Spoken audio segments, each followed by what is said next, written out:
শুভ সকাল। কেমন আছেন সবাই? আশা করছি ভালো আছেন, সুস্থ আছেন এবং সবসময় বি পজিটিভ আছেন। আর সকাল সকাল এনে ফেলেছে আর্যর বাবা সিঙ্গাড়া। তো গরমকাল বলছিলাম যে এত তাপমাত্রায় কেন সিঙ্গাড়া নিয়ে এসেছো, বাট কিছু স্টুডেন্টের জন্য সিঙ্গাড়া এনেছে।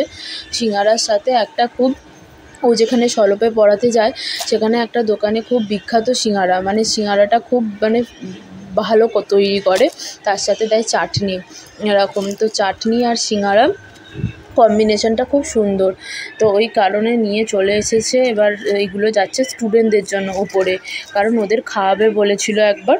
তো ওটাই আমি প্লেটে রেডি করে দিলাম। 3টে স্টুডেন্ট এসেছে আপাতত, তো ওদের জন্যই নিয়ে যাচ্ছে।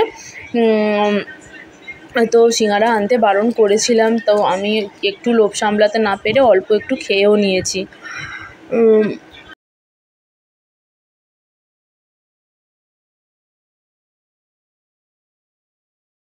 কি করবি এখন?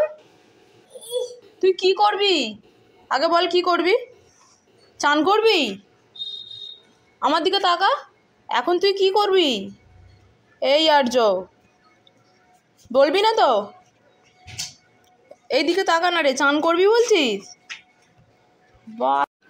আর্যর পাপার কাছে যারা পড়তে আসে তারা এসে একটু বায়নাই করেছিল যে একটু আম মাখা করবে। তো ওই আম মাখা আমাদের গাছের যে কাঁচা আম ছিল, কিছু ছোটো ছোটো আম কুড়িয়ে রেখেছিলাম, ওতে একটু কাঁচা লঙ্কা, একটু নুন, একটু, আপনাদের বলেছিলাম যে ছোটোবেলার কথা খুব মনে পড়ে যায়, একটু তেল, একটু চিনি অল্প, ওরকম দিয়ে তো ওরা সবাই মিলেই তৈরি করছিল।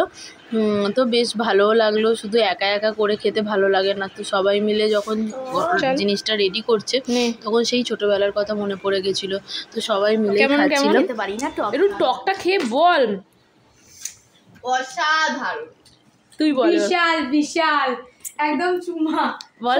হ্যাঁ বল, স্বর্গ, স্বর্গ। আমি টক পছন্দ করি না, আমার ভালো লাগে।